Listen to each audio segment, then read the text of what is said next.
We are going to make some primitive sunflowers. Let's go over your supplies really quick. You'll need styrofoam. You can do this with the wet styrofoam or the regular. You'll need some craft sticks or wooden spoons, some Q-tips, and some craft paper. Really easy, fast. You are going to love it. And of course, your glue gun. The other things that you'll need tool-wise is you may need some heavy-duty snips or a good sharp pair of scissors and something to cut your styrofoam with. I use a putty knife, a ruler, and a pencil just for good measure, and that is it. You are going to love this primitive sunflower DIY. Now, using the floral styrofoam, you can get 2 sunflowers out of this disc. Now, you do not necessarily have to cover this one, but if you are using the wet, dry sponge, you may want to cover it in craft paper before you start, just because of the flakiness and the powder that comes in it. With the styrofoam, such as this one, you can generally control it more and you don't have anything shedding or falling off. So I'm basically taking my putty knife and I'm cutting this. Now you can use a knife from your kitchen, whichever you like best. You can take the plastic wrap off of it if you like. This one is smaller on the bottom and wider on the top. That will not matter. Just cut it and try to get it in half. They do not have to be exact. No one is critiquing you. You're not going to be tested on this part. And it just happens so quickly, it's scary. So there we go. We have 2 pieces here. And as you can see, that plastic, it takes a little bit of that dusting so you don't have it all over the place. And now we have our sunflower bases. And I'll be using the top half, the wider part. And I use Rosie to the rescue. I love my little desk vacuum. That took seconds to do. Now with the jumbo stick, I have kind of marked this one to kind of get an idea of how many I'll get. I know I'll get at least 5. And what I did is I just marked it with a pencil because I want these relatively the same length. And you can do these at 1 3/4 inches because the idea is each one of them need to be the same height. The round part is not that big a deal. If you have wooden spoons, that works too. And my heavy duty snips do real good to cut these. So this is why you may have to use scissors, is whenever you cut these, they can typically fall apart because they'll crack in the center. I'm going to try this side and see if it reacts the same way. If there is any kind of crack or fracture in that wood, it's going to break. Now, we will need probably around 22 of these, 20 to 22.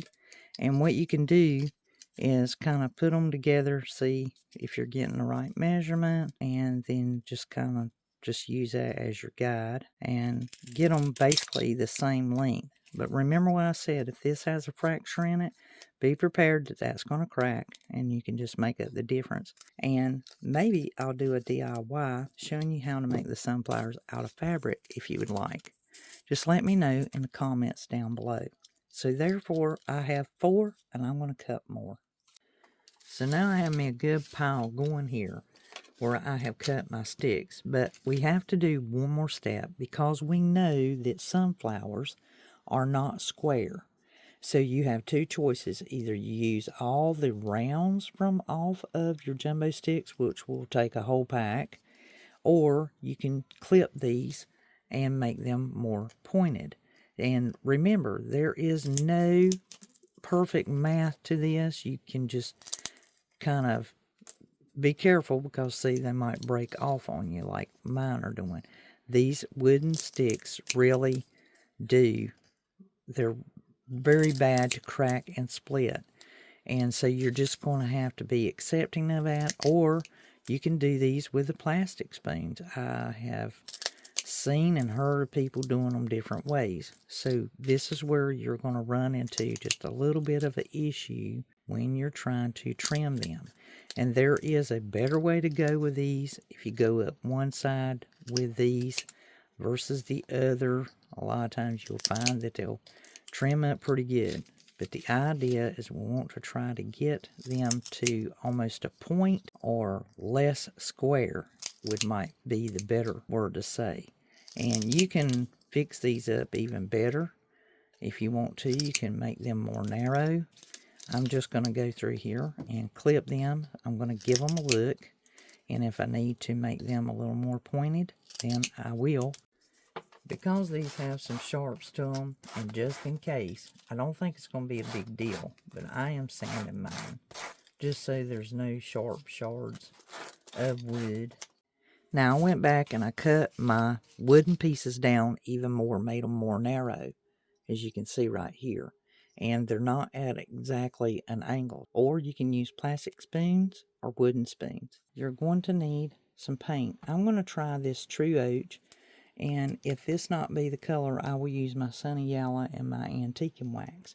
I'm actually going to glue them in and then paint them. So let me show you how this goes. You can basically start out with this round down here, but you need to do the inside first. So I'm going to use the more narrow ones. And you want to make sure you got enough distance, because when you put this back side on, you're going to have to come in at least 1/4 of an inch on your styrofoam to keep from busting it. So you want to stay inward, and you want to allow that distance. So as you can see here, you're not going to need a whole lot of glue, because you're going to be pushing this down into the styrofoam. The idea is to make sure that when you push it down in the styrofoam, you keep all of them the same depth as you go around. And you're going to offset these. You're not going to, it's not going to be a perfect math. And I'm going to put the more narrow side upward. So you'll kind of overlap these. Now I'll show you once I get this one in what I'm talking about. So see how they're kind of overlapped? And that way you get the idea. Now if you have the round ones like this one per se, I put it more narrow on this end, and I'm going to just actually leave it round, and I'm just going to turn it sideways. And so you want to keep them coming around in a circle form. And then like this one's kind of wide, so I'll pick one that's a little bit more narrow and not so boxy and broad. Once again, coming round, and so far I'm using 4. So the hopes here is to kind of use somewhere around 6 or 7 in the center. Just, you know, trying to give some kind of idea. And then like this one, I'll set it out more. And I have some that broke, and that's just fine. I'm not worried about it. I'm going to put the pointed side up and just offset it and keep coming around. So that's 6, and I've probably got enough room there for this one. And once again, just kind of sitting it in there. And you are going at an angle, if that makes sense. So if you got them too straight up, they're not going to look right. So you can kind of push them out just a bit. And now we have our first row. So our next row is, you know, assumable. I've got this one that's round, and I'm just going to do it the opposite way where I did the one before differently. And once again, coming in at an angle. You're leaning it back. See how that's going right there? So no need to overwork it. And then we'll go around the whole outskirt on this one. Now, I have both of mine made. One thing you can do is you can lean these out just a little bit, but be very careful because you can break your styrofoam. But it's not that big a deal. You just want to, if you need to, you can push out on them a little bit. I've got both these made. And this one, as you can see, I've got roughly 7 in the center. On this one, I have 7 in the center. On the outside of these, I used all my pieces. So let me guess here. We've got 3, we have 6, we have 9, 12. So 12 plus 7, 19 to do this one, which is what I estimated. And I will say about the same on this one. 3, 6, 9, 12 on this one. So once again, 19. So it will take you 18 to 22 depending on how much you trim yours or what you do to it. Next thing I'm going to do is I'm just going to basically take my yellow oak, and my paintbrush, and you don't even have to be exact on this, but I'm going to paint my wood petals in here. And if you offset these, it won't be hard to get that paint on them. And remember, this is primitive. If you get paint on the center in there, that's fine. It's not going to hurt anything on your styrofoam. If you covered it with paper, no big deal. The idea is to enjoy this project and making our sunflowers. And we're just going to put some sunny yellow on there. And as you can see, it don't take much to hit them and keep going. And we will give it that old-timey look, because this yellow oche is going to be really sunny and bright, and I'm wanting mine to be more primitive. If you like this color, then by all means, leave it this color. It will look just like a sunflower, and you'll be amazed. So let me paint up my pieces. So my sunflowers are painted, and they look fantastic with the yellow oche. Next step is we are going to take the Q-tips that we had before, and we're going to paint these. You can do a black brown, but the idea is to clip them about there, because you need that to stick down in the styrofoam. And so just go ahead and cut these off and put them in the plate where you can paint them. The red will not be seen, so do not make a fret over it and fuss over it, because it's no big deal. And remember, these are Prim, so they don't have to be perfect. And also use like the black peppercorns. Some people put those down in there because they're that perfect black-brown color. On second thought, we can go ahead and place these down into the styrofoam. And you can use a little glue if you want to. A lot of times these will stay put when you put them in there. There's no need to glue them. But if you just felt you wanted to, you could put some glue on them. Then, once these are all stuck down into the center, you can then paint them. You just have to use a smaller brush and just go ahead and get them down into the styrofoam, because it doesn't take much effort to get these, and just kind of poke them about, and they don't have to be in perfect alignment. You want to put several down in there. Now I have them down in there. Now I can paint them, and you may have to use a smaller brush. I've got this big one here. I'm going to try my hand at painting them. It doesn't take a whole lot. The idea is to kind of stay on them. I have used black on there, but I'm also going to use my brown. So I'm actually going to take the antique and wax and go in there, because I want them to have that sunflower effect. See that, the difference in putting that little bit of brown on there? If you want to, you can mix up brown with black, and you want more black than brown, of course, but to give it that look, I want that look and that darkness, but not black. So that's much better improvement, and it only takes a little bit of that antique and wax, because the Q-tip is going to soak it up into the cotton. So now we can make our leaves, and here's what's key. When you get your craft paper, you're going to fold it, and you are going to cut these leaves on the fold. Now, before I cut this, I am going to coffee dye this or tea stain it and make it darker. There are other options, or you may have dark paper already if you have a darker brown that matches your yellow better. But I don't like how light this is, so I'm actually going to take and stain it and dry it, and then we can cut the leaves. But the idea is you're just going to make sure that this is around 4 inches long. You want it to go 1.5 inches or 2 inches above the height of your flower, because by the time you put the point on it, and so therefore you'll be about 2 inches above the flower on your length. Just bear that in mind when you fold your paper. Now I want to show you the difference between coffee staining your paper and not. This is the coffee stain. This is what it looked like before it was coffee stained. And I just sped it up with my heat gun. But if you have time and you stain it, you can actually wring it gently so it doesn't tear, and then hang it out, and it will dry very shortly. If not, you can speed it up. A second note that I have taken is I took and pulled that antique and wax up the inside of the sunflower, and as you can see, it makes a big difference.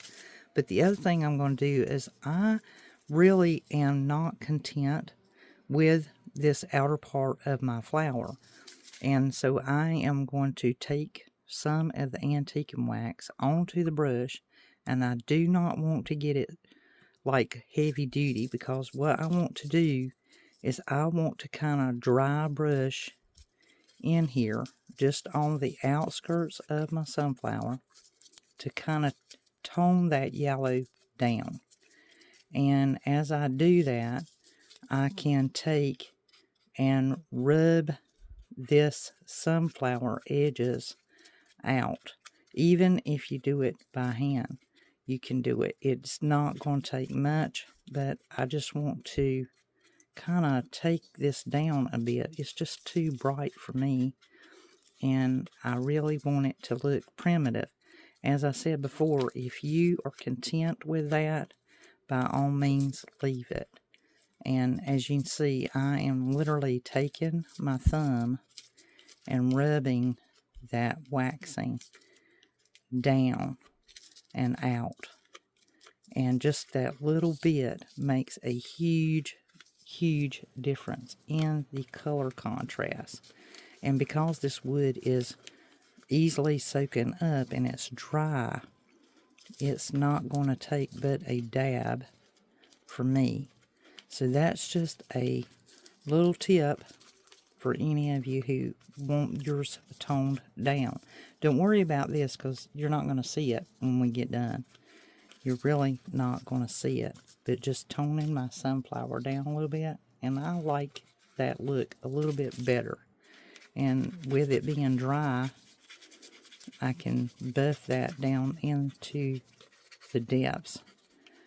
But most likely, when you're looking at these, you're going to see basically the illusion thereof. And so this is not going to be that bright looking anyway. And so you don't have to be specific. If you should get your tone too deep on your antiquing, you know to just take one of the facial wipes or a baby wipe, and you can take and rub it on there and lessen some of that and take some of it off. I'm going to double this over about 4 inches and make sure that you keep your fold. Just cut off that difference. So I have a fold here and a fold here, and I'm just going to cut this off to make it easier when alright, here we go.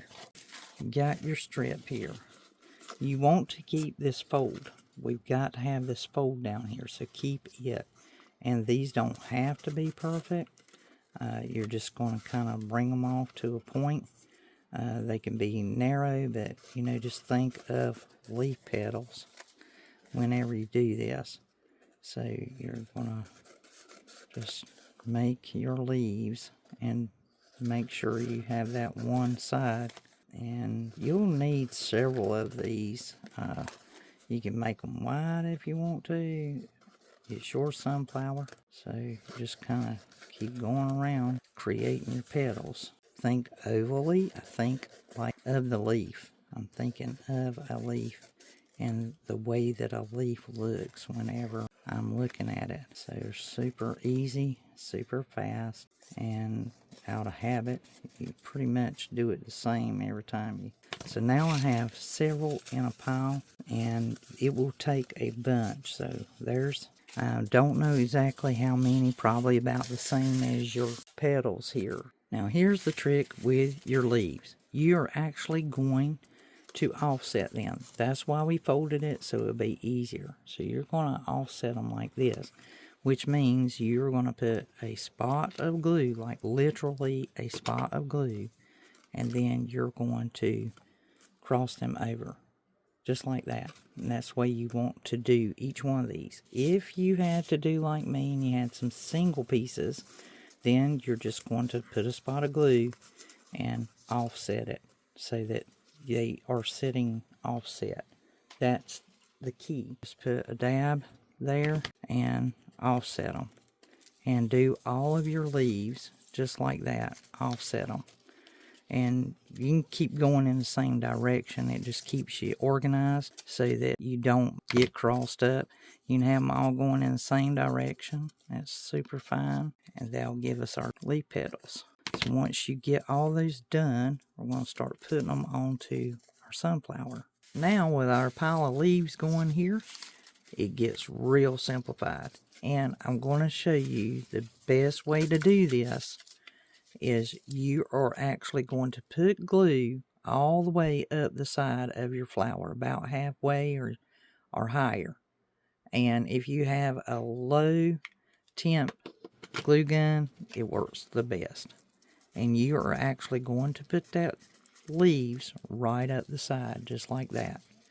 And you're going to overlap them per se. So you want to kind of hit each petal of this area and keep it going, because it doesn't take but a moment to get them on there.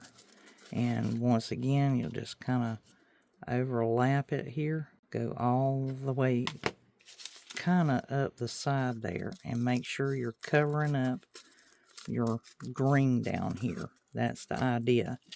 That's why you cut them the way that you did, is you want to kind of hit each one of those petals and at the same time get your brown down there. And this is easily covered up, so don't sweat it. So once again, you're going to overlap it so you make sure that is covered. And some of them's going to be wider than others, and that works out good for you too. Close to my last one. I'm going to put another one right there. And this is why if you have single ones, that works out good. And that's why size doesn't matter on this. Whenever you are going through there, you're going to come across some areas where you feel like you just need one more. And there, we already have that one done. So here is the trick. Once you get your sunflower paper on, you're just going to take and crinkle and push it out. Just crinkle and push it out. How's that look? Isn't that fantastic? And we're going to be putting some Spanish moss in here to finish off that flower. And at this point, you can take and cover this with some craft paper, or you can paint it, or whatever you like down here on the bottom. And you could use a stick, or you can just lay them just like this once we put the Spanish moss in. And to add our finishing touch is our Spanish moss. And all you'll do is just put you a little bit of glue in there. Low heat is your best option when dealing with this foam. And then just put it down in there, and it is going to like blow you away how these look just like a sunflower. And voila, we have made us a primitive sunflower. You see how I said not to worry about that green in there or any of the fading of your antique and wax on the inside petals. And I'm still poking at this. There we go. So this is Elizabeth, your dandy DIYer. Like, share, and subscribe if you like DIYs like this and want to see more. You'll immediately be notified whenever I put up a new video. And that thumbs up, well, that lets me and YouTube know that you enjoyed it. And they'll share more of the like.